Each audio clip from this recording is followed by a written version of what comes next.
2026 தேர்தல் எங்களுக்கு வாய்ப்பு இல்ல. நாங்க ஒருவேளை தோத்தே போறோம். நாங்கள் சாகின்ற கடைசி தருவாயிலும் நாம் தமிழர் கட்சியை அதிகாரத்தில் ஏற்றுவதற்கான முயற்சியில் நாங்க இருப்போம். இந்த தேர்தலில் உங்களால் ஆட்சியை அமைக்க முடியவில்லை. நான் முதலமைச்சர் ஆக முடியல. நான் திரும்பியும் இந்த மக்களுக்காக சேவை செய்ய படம் நடிக்க போக மாட்டேன் அப்படின்ற உத்தரவை நடிகர் விஜய் அவர்கள் கொடுக்க முடியுமா? பெரிய விஜய் ரசிகர். எங்க வீட்ல வாரிசு படம், அந்த படம் பாக்குறதுக்கு எங்க அப்பா ரிமோட் தரல, ரிமோட் பிடிச்சு உடச்சுட்டேன். அப்படியேப்பட்ட விஜய் ரசிகர். ஆனால் அப்படியாப்பட்ட ஒரு விஜய் ரசிகர் இன்னைக்கு சீமானுக்காக பேசுகிறேன் என்றால் நாங்கள் எல்லாம் அரசியல்படுத்தப்பட்ட பிள்ளைகள், மக்களுக்காக போராடுகிறோம். அப்படி போராட்ட வடிவில் இன்றைக்கு 150க்கும் மேற்பட்ட இளம் வேட்பாளர்கள் தமிழகத்தில் நிற்கிறார்கள். Welcome to Vijay stock and welcome to another video. நம்ம மிஸ் சத்தியமான உடம்பு சரியில்லை. இந்த வீடியோ எவ்வளோ பேசுறதுன்னு எனக்கு தெரியாது. ஆக்சுவலி வீடியோ போடுற ஐடியாவே கிடையாது. பட் இருந்தாலும் இப்போ நீங்கள் பார்த்தீங்கல்ல, அந்த பையன் பேசுனது கேட்டோடனே நமக்கு ஒரு வீடியோ போடணும்னு தோணுச்சு. ஏன்னு கேட்டிங்கன்னா, அந்த பையனோட பாயிண்ட் ஆஃப் வியூவில் நாம் தமிழர் கட்சி ரொம்ப கொள்கை கோட்பாடு, தமிழ்நாட்டுக்கான மாற்று அரசியல், தமிழ்நாட்டுக்கு திருப்பி போட போகிற ஒரே கட்சி தான் நாம் தமிழர் தான். நாம் தமிழர் இல்லைன்னா தமிழ்நாட்டு மக்களை யாருனாலுமே காப்பாற்ற முடியாது அப்படின்ற எல்லா தாட்டுமே அந்த மைண்டில் இருக்குது. ப்ளஸ் அது மட்டும் இல்லாமல் விஜய் அவர்களை நடிகர் நடிகர் நடிகர் நடிகர்னு முத்திரை குத்திக்கிட்டே இருக்கான். அவர் ஒரு அரசியல் கட்சி தலைவராக இவங்களும் அங்கீகரிச்சுக்கல, பார்க்கவும் இல்லை. ஆனால் விஜய் அவர்கள் அரசியலில் நிற்கணும்னு ஆசைப்படுறாங்க. அவர் படம் நடிக்காமல் அரசியல் நிற்கணுமா, தோத்தாலும் அரசியலில் நிற்கணுமா, நாங்கள் நிற்போம் அவர் நிற்பாரான்னு கேள்வியெல்லாம் கேட்குறாங்க. இதெல்லாம் எதன் அடிப்படையில்னு கேட்டால், நாம் தமிழர் சீமான் அவர்கள் இத்தனை வருட காலமாக களத்தில் நிற்கிறார் அப்படின்ற ஒரு பிம்பத்தில், எண்ணத்தில், அவர் மேல் வைத்திருக்கும் அன்பில், பற்றில் இவங்க இந்த மாதிரி தற்கொலைத்தனமாக பேசிகிட்டு இருக்காங்க. இந்த தற்கொலையே இவ்வளோ தற்கொலையாக பேசுகிறான்னா, இதை பார்க்கக்கூடிய இன்னும் எத்தனையோ தற்கொலைகள் இருப்பாங்க. ஏன்னா இதில் இவன் இடையில நான் விஜய் ரசிகர், தீவிர விஜய் ரசிகர், ஆனால் நான் தீவிரமான சீமான் தொண்டேன் அப்படின்னு சொல்லிக்கிறான், நாம் தமிழர் தொண்டேன்னு. ஆனால் நடிகராக இருக்கும்போது நான் விஜய் நான் கொண்டாடுவேன், ஜனநாயகம் வந்தாலும் நாங்கள் தான் போய் கொண்டாடுவேன் பார்த்து, ஆனால் அரசியல் வந்துட்டால் நான் சீமான் தான் அப்படின்ற அந்த பாயிண்ட் எடுத்துக்கும்போது, இதை பார்க்கக்கூடிய எத்தனையோ இளைஞர்களுக்குள்ள ஒரு சின்ன ஒரு சலசலப்பும் ஒரு மனமாற்றமும் ஏற்படுறதுக்கான வாய்ப்புகள் இருக்குது. பட் அந்த வாய்ப்பை கூட நம்ம கொடுக்கக்கூடாது. ஏன்னா இது வரைக்குமே எப்படி சொல்கிறது, ஏமாந்து போன இளைஞர்கள் போதும், இனியும் ஏமாற வேண்டாம், தமிழக இளைஞர்கள் ஏமாறக்கூடாது அப்படின்றதுக்காக தான் இந்த வீடியோ. இந்த வீடியோ நான் ஒரு தமிழக வெற்றி கழகத்தின் சார்பாகவோ இல்லை டிவிக்கு தொண்டனா போடல, ஒரு சாதாரண மனுஷனாக பாமரனா என்னுடைய பார்வையில் நான் எழுப்பும் கேள்விகளை தான் இந்த வீடியோவில் மொத்தமாக உங்கள்கிட்ட கொடுக்க போகிறேன். எண்ட் ஆஃப் த வீடியோ வரையும் பார்த்துட்டு நீங்கள் முடிவு பண்ணுங்கள் எது சரி எது தப்பு அப்படின்னு. ஏன்னா அப்படிப்பட்ட ஒரு விஷயத்தை தான் நான் இங்கே வைக்க போகிறேன். என்னோடய சேனல் யாராவது ஃபஸ்ட் டைம் வரீங்க அப்படின்னா சப்ஸ்கிரைப் பண்ணிவிட்டு பெல் பட்டனை ப்ரெஸ் பண்ணுங்கள், ஷேர் பண்ணுங்கள், அது மறந்துடாமல் கமெண்ட்ஸை போட்டு போயிருங்க. நம்ம வீடியோக்குள்ளே போகிறதுக்கு முன்னாடி சின்னதாக ஒரு கிளிப்பு ஒன்று பார்க்க வேண்டியதாக இருக்குது. அதை முதல்ல பார்த்துட்டு வந்துடுவோம். ரொம்ப முக்கியமான கிளிப்பு.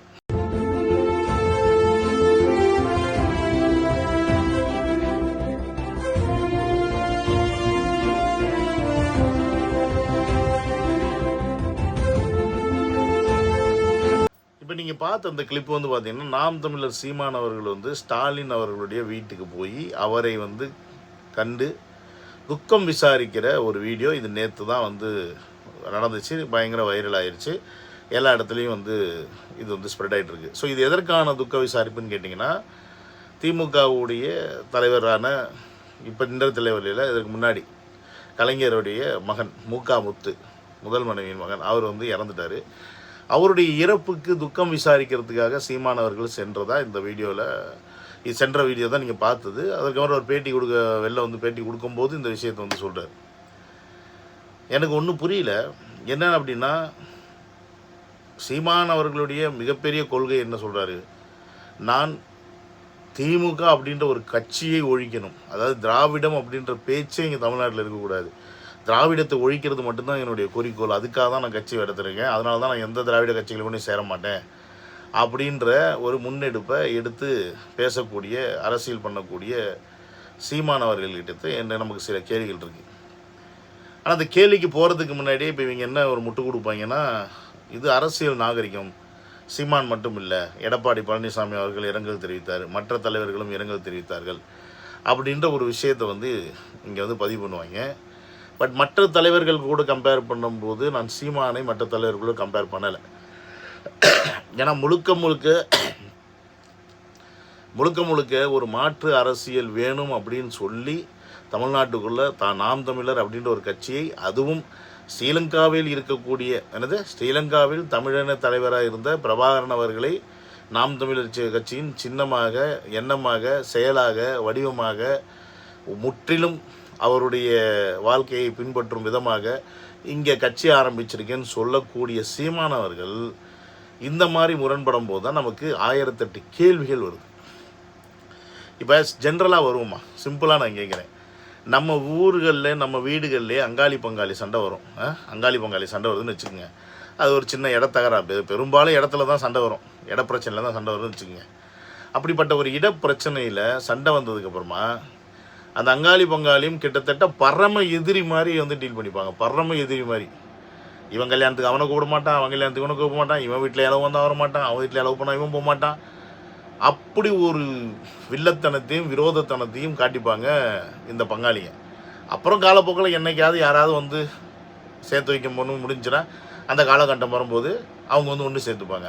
இது சொந்தத்துக்குள்ளே நடக்கக்கூடிய ஒரு நடைமுறை. இப்போ இங்கே சீமானவர்கள் தமிழ்நாட்டில் ஒன்று திராவிட அரசியல் கட்சி ஆரம்பித்து அப்படி ரன் பண்ணி போயிருக்கலாம். அப்படி இல்லைன்னா தமிழ்நாட்டில் தமிழ் தேசியம் பேசக்கூடிய எத்தனையோ தலைவர்கள் இருந்தாங்க. அந்த தலைவர்களில் யாராவது ஒரு தலைவரை கட்சியின் சின்னமாக, இப்போ பிரபாகரன் படத்துக்கு பதிலாக அவரை ஒரு கொள்கை தலைவரை ஏற்றுக்கிட்டு அந்த மாதிரி கட்சி வந்து ஆரம்பிச்சிருந்துருக்கலாம். ஆனால் இவர் ஏற்றுக்கிட்டது யாருன்னு கேட்டால் பிரபாகரன் அவர்கள்.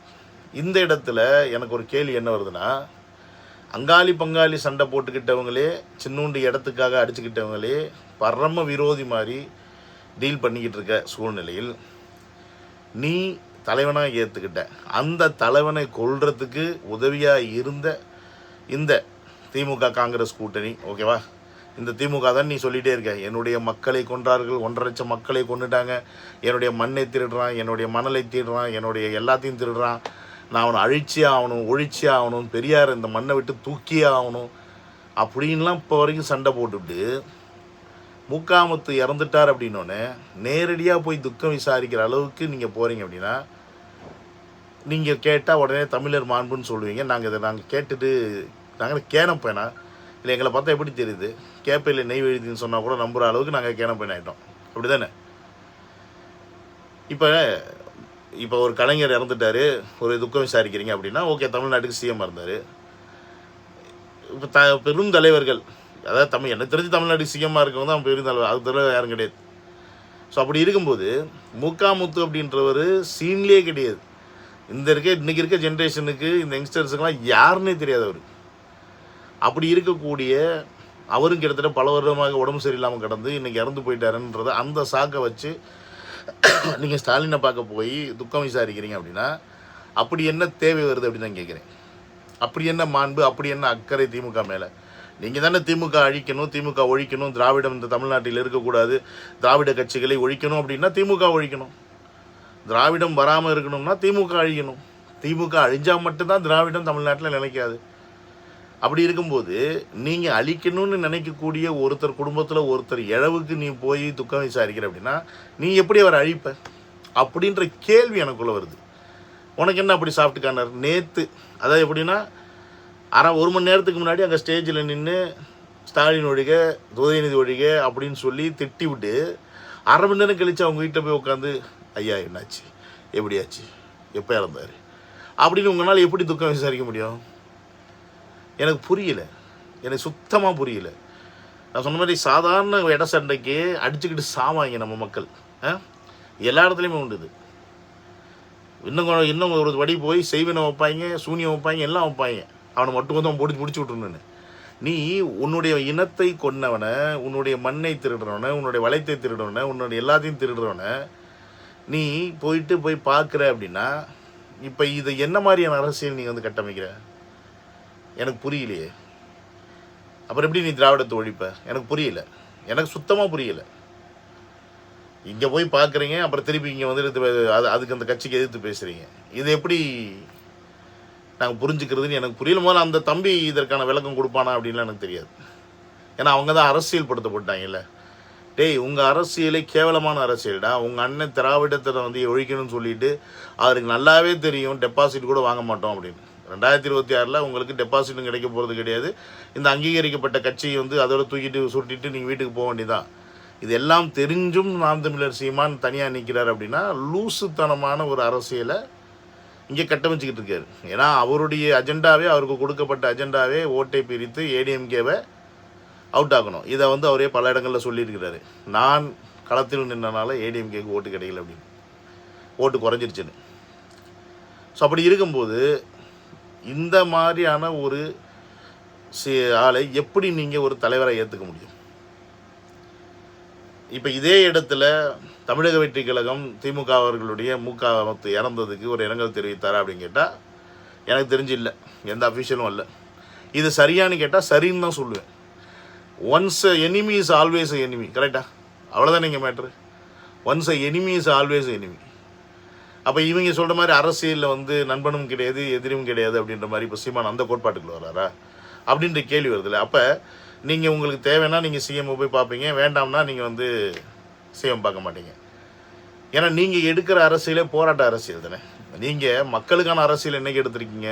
இந்த மக்களெல்லாம் திரட்டி போராட்டம் பண்ணணும் ஒரு அரசியல் கட்சியாக நீங்கள் வந்து உருவாக்கி வச்சுக்கிறீங்க.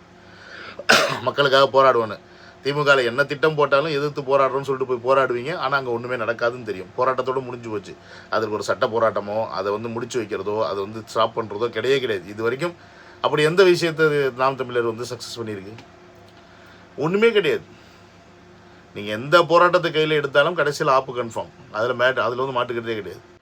கத்தி தான் அரசியல் பண்ணுவேன், வீணாக போன அரசியல் பண்ணுவேன், இப்படி வெங்காயத்துக்கு அரசியல் பண்ணுவேன், உரிக்க ஒன்றுமே இல்லாமல் போகிற ஒரு அரசியல் பண்ணுவேன் அப்படின்ற அதே மனப்பான்மையில் நீங்கள் இருந்தீங்க அப்படின்னா நீங்கள் இருந்துக்குங்க, என்னமோ பண்ணிக்கிங்க.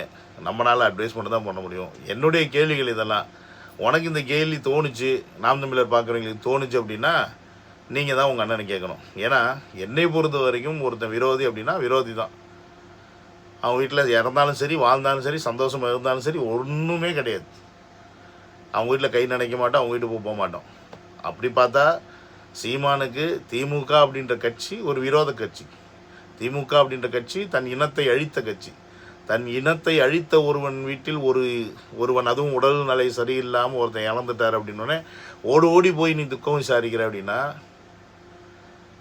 இங்கே எங்கேயா போச்சுவோம் இனம், இங்கே எங்கேயா போச்சுவோம் மக்கள்? இப்போ உன் கண்ணு முன்னாடி அந்த 1.5 லட்சம் பேர் தெரியலையா? இப்போ அந்த கண்ணு முன்னாடி மண் வளம் போகிறதுக்கு தெரியலையா? நீர் வளம் எடுக்கிறது தெரியலையா? காட்டு அழிக்கிறது தெரியலையா? மக்கள் சுரண்டுறது தெரியலையா? இப்போ எதுவுமே தெரியலையா? இன்னும் கேட்டால் நீ இப்படி இருந்ததுக்கு நீயா இருந்தால் ஏதோ ஒரு நார்மலாக ஒரு இருந்தீங்கன்னா நீ என்ன சொல்லிடணும்? அடிக்கிறீங்களே, அடித்த கொள்ளைக்கு இப்படி தான்டா சாவிங்க, அப்படி தானே பேசணும். அப்படி தான் பேசுவாங்க ஒவ்வொரு மனுஷனும். ஏன்னா சீமானமும் வானத்துலேருந்து குதிச்சு வந்த மாதிரி தமிழர் மாண்பு, தமிழர் பண்பு, தமிழர் நல்லா எனக்கு வாயில் வருது. இப்படியே சொல்லி கதை ஓட்டிகிட்டு இருக்கீங்க. தமிழ்நாட்டு மக்களை முட்டாள் ஆக்கி வச்சுருக்கீங்க, இளைஞர்களையும் முட்டாள் ஆக்கி வச்சுட்டாங்க. நல்லாவே தெரியுது. என்னையோ மக்கள், எனக்கு இந்த சந்தேகங்கள்லாம் இருந்துச்சு. இந்த வீடியோ நாளைக்கு கூட போடலான்னு தான் பார்த்தேன். இந்த பையன் கேட்டனால நீங்கள் போட்டேன். எனக்கு பார்த்துட்டு உங்களுக்கு என்ன தோணுதோ சொல்லுங்கள். என்னத்தை போங்க, பை.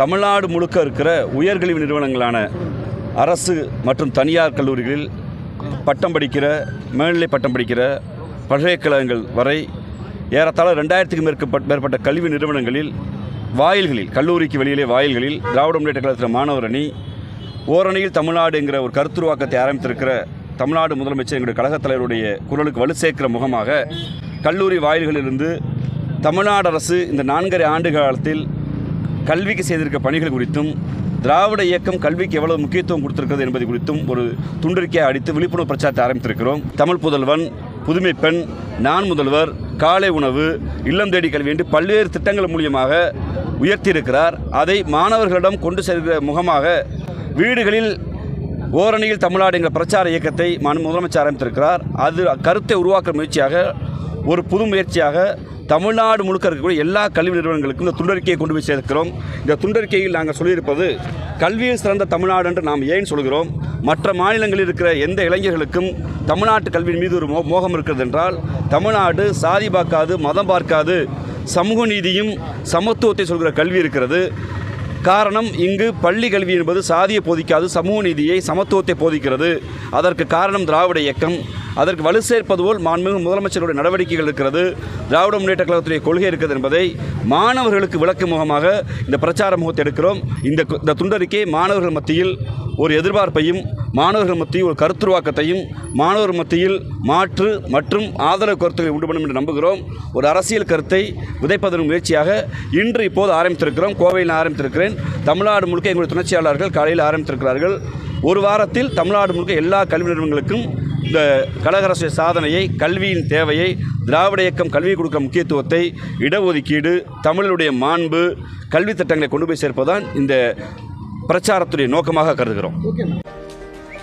பாலாபிஷேகம் பண்றது எங்களுக்கு தெரியாது, வாழ்க ஒளி முழக்கம் எங்களுக்கு தெரியாது, கரை வெட்டி கட்டுறதுக்கு எங்களுக்கு தெரியாது. ஆனால் என்ன தெரியும்? மக்களுக்காக போராட தெரியும். அப்படி போராட்ட வடிவில் இன்றைக்கு 150க்கும் மேற்பட்ட இளம் வேட்பாளர்கள் தமிழகத்தில் நிற்கிறார்கள். நான் இன்னைக்கு